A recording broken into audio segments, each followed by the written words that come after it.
नमस्कार, India voice देख रहे हैं आप और मैं हूं आपके साथ श्रुति अंगद। वक्त हो चला है देवभूमि समाचार का। बुलेटिन की करते हैं शुरुआत। राज्यपाल लेफ्टिनेंट जनरल गुरमीत सिंह से राजभवन में डीजीपी अभिनव कुमार ने शिष्टाचार भेंट की है।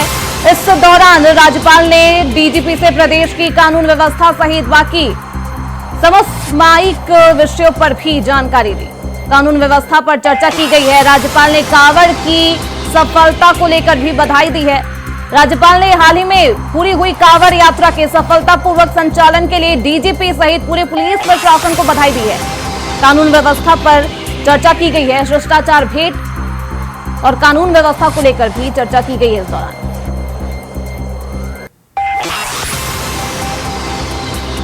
तो राज्यपाल से डीजीपी ने मुलाकात की है, अहम मुलाकात की है। कानून व्यवस्था पर इस वक्त इस मुलाकात के दौरान चर्चा भी की गई। राज्यपाल ने कांवड़ की सफलता को लेकर बधाई दी है और कानून व्यवस्था को लेकर और भी सुदृढ़ करने को लेकर चर्चा की गई है। अहम चर्चा राज्यपाल से डीजीपी ने मुलाकात करते हुए की है।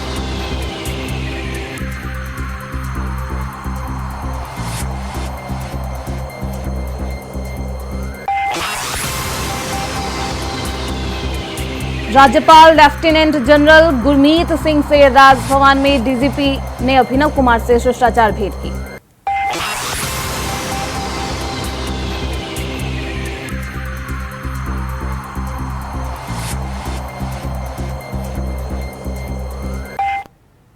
खबरों बढ़ते हैं आगे। दिल्ली दौरे पर सीएम पुष्कर सिंह धामी। सीएम धामी के दिल्ली दौरे का आज दूसरा दिन है।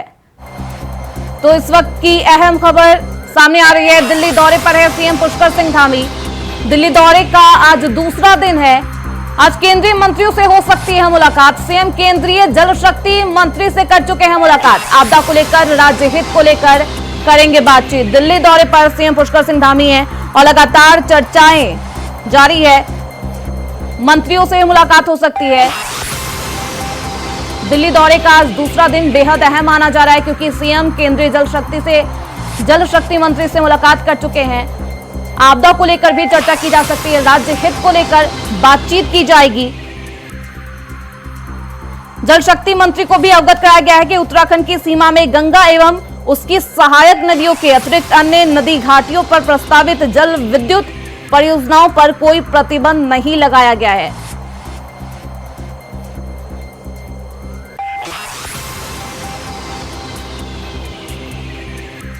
तो हमारे साथ अभय कैंतुरा देहरादून से जुड़ चुके हैं ज्यादा जानकारी के साथ।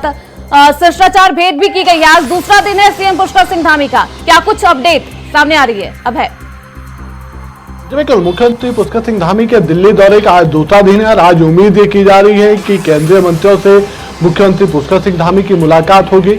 राज्य के जो विषय है, खासतौर पर इस समय जो आपदा से बड़ा नुकसान उत्तराखंड राज्य को हुआ, जान और माल का जो नुकसान राज्य को हुआ, उस पर किस प्रकार से केंद्र से आर्थिक मदद यहां पर ली जा सकती है। आर्थिक पैकेज को लेकर जो राज्य सरकार की तैयारियां, उस पर केंद्र सरकार राज्य को कितना यहां पर पैकेज दे सकती है ताकि उत्तराखंड के इन जख्मों को भरा जा सके। जनता की जो उम्मीद है, उन उम्मीदों पर खरा उतरा जा सके और ये कहा जा सके कि उत्तराखंड राज्य में विकास की रफ्तार को किस प्रकार से आगे बढ़ाना है। पूर्व में जो वायदे केंद्र की तरफ से किए गए थे, वो वायदे पूरे करने का जो अब समय आ चुका है, उसको किस प्रकार से आगे बढ़ाना है। केंद्र की जो योजनाएं हैं जो उत्तराखंड राज्य के लिए है या निकट भविष्य के लिए दूरगामी योजनाएं उत्तराखंड राज्य में संचालित की जा सकती है, उन सब विषयों को लेकर बातचीत यहाँ पर करेंगे।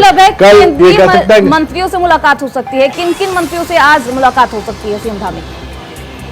देखिए, सबसे पहले हम जानकारी उस विषय की देते हैं। जब कल मुख्यमंत्री पुष्कर सिंह धामी दिल्ली पहुंचे थे तो देर रात तक उनकी जो मुलाकात थी वो केंद्रीय जल शक्ति मंत्री से यहाँ पर हुई थी और राज्य में जो जल विद्युत परियोजनाएं जो लंबित है, उन जल विद्युत परियोजनाओं को लेकर बातचीत यहाँ पर हुई थी क्योंकि 21 जल विद्युत परियोजनाओं को कह सकते हैं कि पूर्व में जो एनजीटी या फिर जो जल विद्युत परियोजनाओं की जो कमेटी वहां पर थी, उनकी तरफ से उस पर रोक लगाने का काम यहाँ पर कर दिया गया था। और ये महत्वपूर्ण परियोजनाएं इसलिए भी राज्य के लिए जरूरी है क्योंकि इससे राज्य में विकास का जो खाका है वो बड़ा तेजी से आगे बढ़ सकता है। जो जनता की उम्मीदें हैं उन उम्मीदों को पूरा करने का काम इन जल विद्युत परियोजनाओं से किया जा सकता है। और सबसे बड़ी बात है कि उत्तराखंड के लिए जो उत्तराखंड का वरदान है, उत्तराखंड का जो पानी है, वो पानी उत्तराखंड के काम आ सके, उसके लेकर ये जल विद्युत परियोजनाओं के जो प्रोजेक्ट है वो बनाने का काम सरकार की तरफ से किया गया था, जिस पर केंद्र की मंजूरी का इंतजार यहाँ पर चल रहा था। और अभी ये कह सकता है कि जो प्रधानमंत्री जो प्रमुख सचिव हैं उनकी तरफ से इसको लेकर अंतिम बैठक की जानी है, लेकिन उससे पहले ही सरकार उन सब विषयों को लेकर अपनी हरी झंडी लेना चाहती है ताकि समय आने पर वो सभी परियोजनाएं पूर्ण हो सके। आज ये कह सकते हैं कि केंद्रीय गृह मंत्री अमित शाह से मुलाकात की समय यहाँ पर मांगा गया। इसके अलावा केंद्रीय मंत्री नितिन गडकरी से समय यहाँ पर मांगा गया है, क्योंकि राज्य को सड़कों के और पुलों के क्षेत्र में बड़ा नुकसान यहाँ पर हुआ है, चाहे ऑलवेदर रोड का हो या दूसरी जो सड़कें हैं उनसे बिल्कुल। अब वनों में आग लगने की समस्याओं को लेकर भी कल जल शक्ति मंत्री से बातचीत हुई, क्या कुछ अपडेट सामने आ रहे हैं उसको लेकर? बिल्कुल, अब ये कह सकते हैं कि एक संयुक्त परिक्रम बनाने की तैयारी राज्य सरकार की तरफ से यहाँ पर की गई है। यानी केंद्र सरकार के सहयोग से उत्तराखंड राज्य में जो हर समय जो कम से कम गर्मियों के सीजन में जो फायर के चलते नुकसानग्रस्त होते हैं या आपदाग्रस्त हो जाते हैं, उसको केंद्र की मदद से अब उसको पुनर्गठित करने का काम यहाँ पर किया जाएगा। एक ऐसा स्ट्रक्चर तैयार किया जाएगा जो केंद्र राज्य मिलकर जो जंगलों की जो आग है उस आग को बुझाने में मदद यहाँ पर करता हुआ नजर आएगा। और राज्य को वन संपदा है जो आग वनाग्नि के चलते नष्ट हो जाती है, उसको बचाने का काम यहाँ पर किया जाएगा। तो उसको लेकर भी बातचीत यहाँ पर हुई है और किस प्रकार से ये स्ट्रक्चर तैयार हो सकता है, कौन सा अधिकारियों की जिम्मेदारी यहाँ पर हो सकती है, क्या क्या संसाधनों की उसके लिए आवश्यकता होती है, उन सब चीजों को लेकर अब आगामी सीजन से पहले उस सब तैयारी करने के लिए बातचीत यहाँ पर हुई है। तो ये कहा जा सकता है कि उत्तराखंड के जो वन संपदा है, जो बहुत बेशकीमती वन संपदा है, उसको बचाने, उसको किस प्रकार से बचाया जा सकता है वनाग्नि की घटनाओं से, उसको लेकर भी यहाँ पर बातचीत हुई है। तो अभी तक ये कह सकते हैं कि अपने दौरे पर मुख्यमंत्री पुष्कर सिंह धामी राज्य हित से जुड़ बिल्कुल, तो तमाम मुद्दों पर बातचीत की जा सकती है। आपका बहुत शुक्रिया है इन तमाम जानकारियों के लिए, आप निगाह बनाए रखिए। तो आज दूसरा दिन है सीएम पुष्कर सिंह धामी का, क्या कुछ मुद्दों पर बातचीत हो सकती है, देखना बेहद दिलचस्प होगा। रुकते हैं छोटे से ब्रेक के लिए, ब्रेक के बाद खबरें लगातार जारी हैं, फौरन लौटेंगे। ब्रेक के बाद एक बार फिर से आप सभी का स्वागत है। बुलेटिन में बढ़ते हैं आगे। मुख्यमंत्री धामी दिल्ली दौरे पर है, जहां सीएम ने केंद्रीय जल शक्ति मंत्री से मुलाकात कर राज्य में लंबित पड़ी जल विद्युत परियोजनाओं के बारे में चर्चा की है। अलकनंदा और भागीरथी नदी घाटी में प्रस्तावित 50% से ज्यादा निर्माण कार्य वाली परियोजनाओं को प्रारंभ किए जाने की अनुमति देने का अनुरोध भी किया है। तो आज 2 दिवसीय दौरे पर है, आज दूसरा दिन है। सीएम पुष्कर सिंह धामी दिल्ली में है और कल केंद्रीय जल शक्ति मंत्री से उनकी मुलाकात हुई। जल विद्युत परियोजनाओं को लेकर चर्चा भी की गई।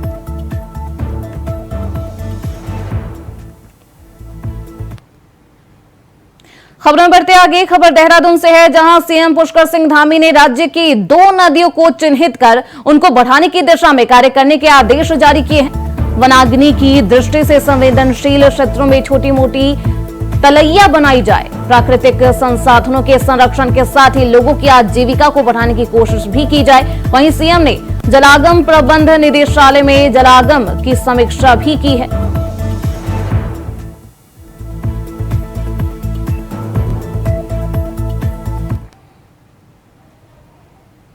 तो देहरादून से बड़ी खबर सामने आ रही है। ओलंपिक में हॉकी में भारत के नाम कांस्य पदक सीएम धामी ने सोशल मीडिया पर पोस्ट कर बधाई भी दी है। देहरादून से इस वक्त की बड़ी खबर सामने आ रही है, बड़ी जानकारी सामने आ रही है। ओलंपिक में हॉकी में भारत के नाम कांस्य पदक, और इस पर सीएम धामी ने सोशल मीडिया पर पोस्ट कर सभी को बधाई दी है। हॉकी में कांस्य पदक जीतने पर टीम को बधाई देते हुए नजर आए सीएम धामी। हॉकी टीम ने देश को गौरवान्वित किया है। सीएम धामी ने सोशल मीडिया पर पोस्ट कर हॉकी टीम को बधाई दी है और लिखा है, हॉकी टीम ने देश को गौरवान्वित किया है। तो सीएम धामी का पोस्ट।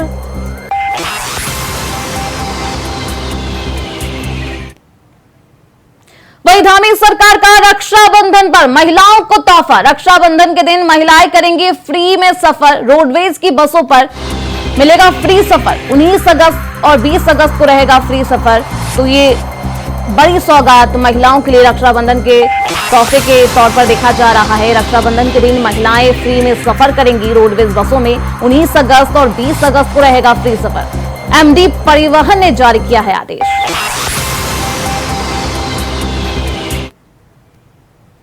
वहीं देहरादून मौसम को लेकर बड़ी खबर सामने आ रही है। बारिश को लेकर मौसम विभाग का अलर्ट जारी किया गया है। प्रदेश के सभी जिलों को लेकर येलो अलर्ट जारी किया गया है। प्रदेश भर में हल्की से मध्यम गति की बारिश हो सकती है। तो देहरादून मौसम को लेकर बड़ी खबर सामने आ रही है। मौसम को लेकर बड़ा अपडेट हम आपको बता रहे हैं। मध्यम गति की बारिश हो सकती है। येलो अलर्ट जारी किया गया है मौसम विभाग के द्वारा।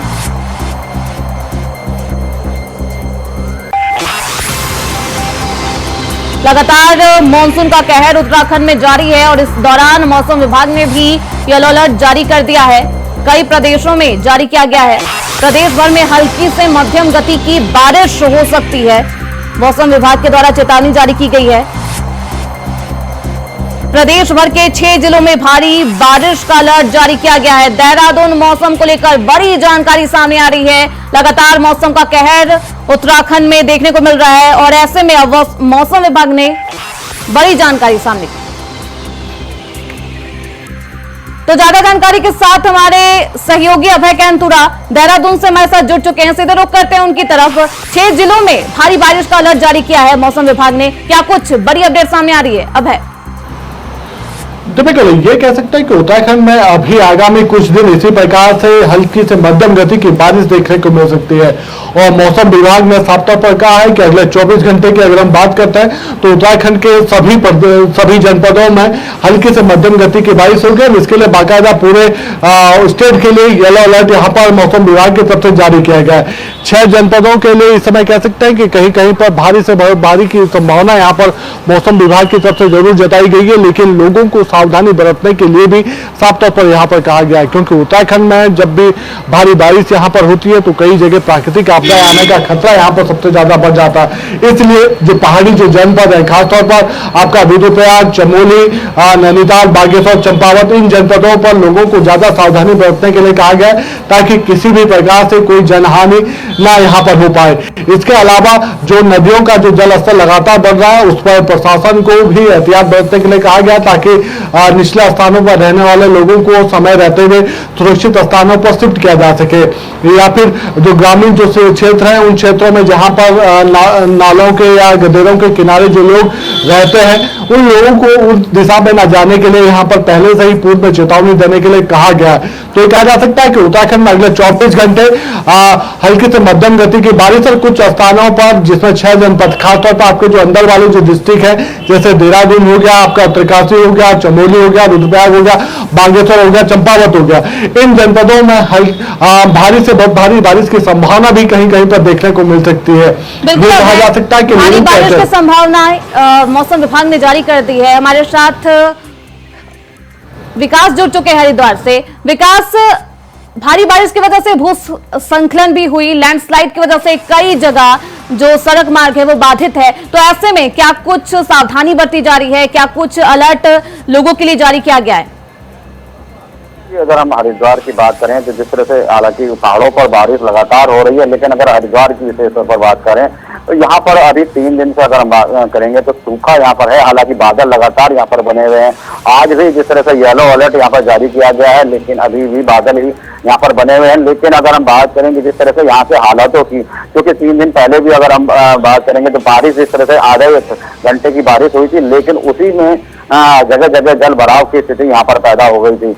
वहीं अगर हम बात करेंगे जिस तरह से पहाड़ों से जिस तरह से बारिश हो रही है उसके बाद जिला स्तर के जो जिलाधिकारी है उन्होंने गंगा का जो जल स्तर है उस पर निगरानी के लिए पूरी टीम को अलर्ट किया हुआ है, क्योंकि अगर गंगा का जल स्तर अपने चेतावनी स्तर पर आता है या उससे ऊपर आता है तो जो निकटवर्ती जो गंगा के निकटवर्ती गांव है उनमें बाढ़ का खतरा रहता है। तो ऐसी स्थिति से निपटने के लिए पहले ही अलर्ट यहाँ पर मोड पर रखा गया है। लगातार गंगा के जल स्तर को मॉनिटर किया जा रहा है। अगर उसमें अगर चेतावनी स्तर पर पहुंचती है तो जो निचले स्तर के अधिकारी हैं वहां पर गांव है उनको सुरक्षित स्थानों पर जल्द से जल्द भेजा जाए, ऐसी व्यवस्था के लिए टीमों को अलर्ट रखा गया है।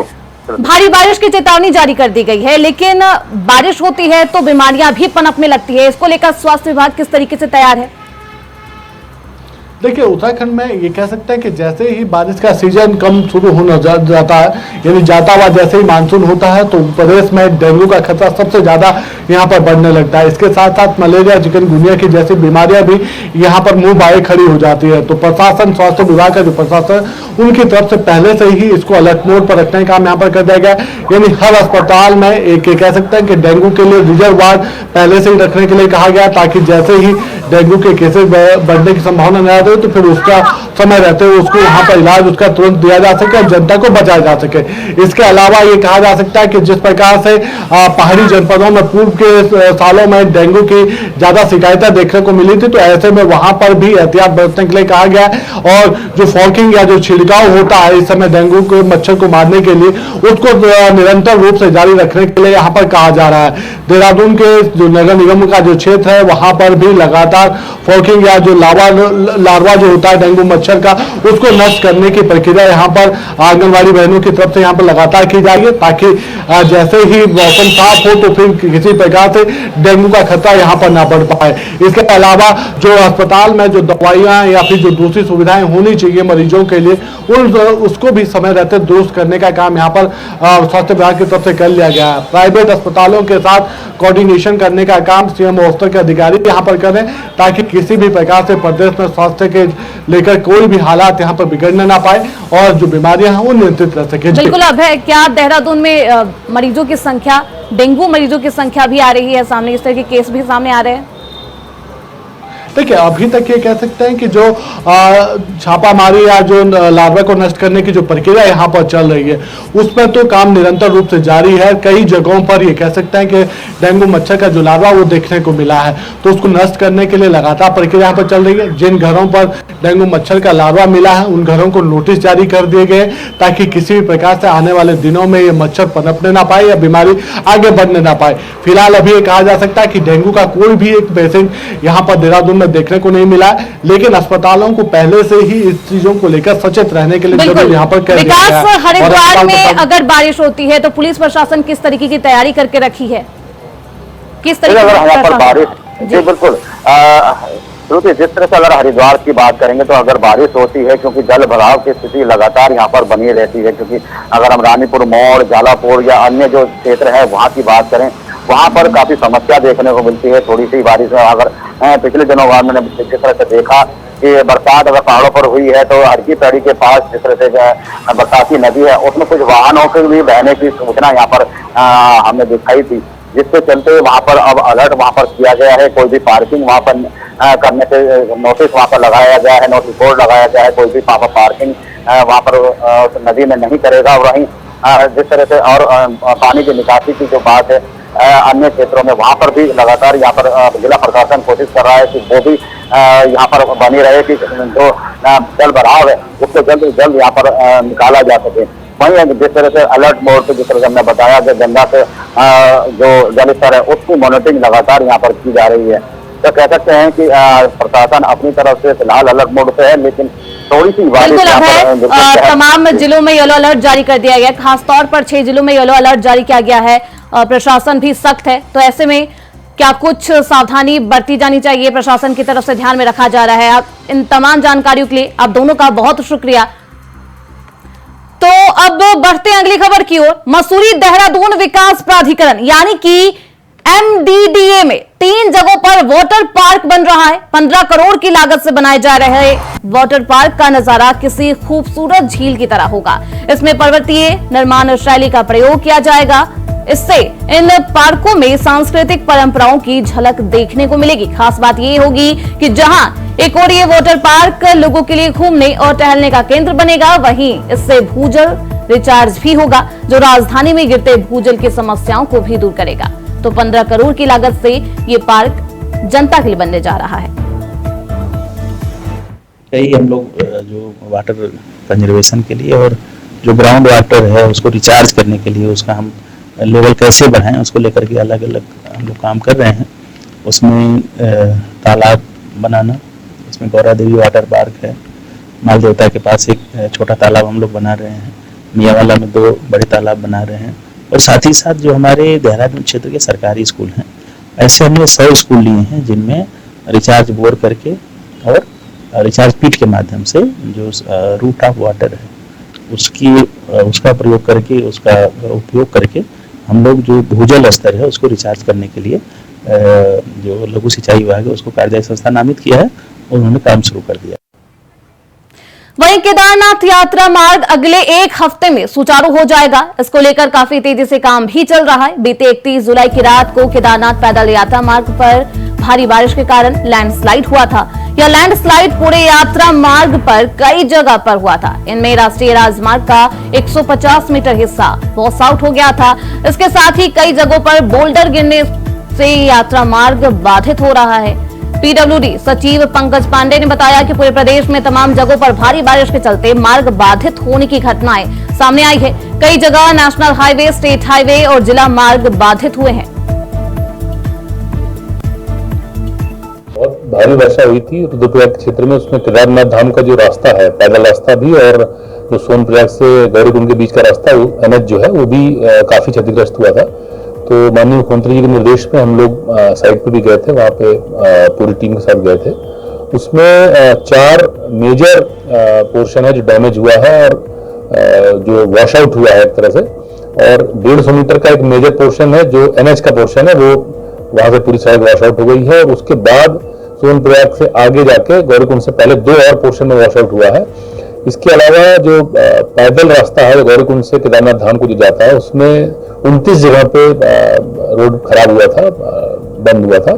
तो उसको हम लोगों ने इमीडिएटली उस पर काम चालू कर दिया था और अभी कल के डेट तक हम लोग लगभग 20 के आसपास जो पैदल रास्ते पे थे ब्लॉकेज को क्लियर कर चुके हैं। और जो सोनप्रयाग से बाद जो एनएच वाला पोर्शन था उसमें 2 साइड पे काम चालू कर दिया गया था। और जो 150 मीटर का जो हमारा वॉश आउट था उस पर भी मशीन पहुंच गई थी, लेकिन ये पत्थर आ रहे थे, लगातार बारिश हो रही है वहां पे, तो उस चक्कर में उस पर मशीन काम नहीं कर पा रही है। हमने उसके अल्टरनेटिव के लिए एक मोटराइज्ड ट्रॉली भी लगाने के लिए वहां पर निर्देश दिए गए हैं कि उसका भी तैयारी कर ली जाए। इससे 1 हफ्ते के अंदर हम उसको भी चालू कर लें। हमारा प्रयास यही रहेगा कि 1 हफ्ते के अंदर अंदर हम पैदल जाने के लिए उसको चालू कर ले जाएं। और जो केदारनाथ धाम का जो पैदल रास्ता है वो भी जो हमारे तीर्थयात्री, जो हमारे श्रद्धालु आते हैं, उनके लिए हम लोग चालू करें। देवभूमि समाचार में आज के लिए बस इतना ही। देखते रहिए इंडिया वॉइस।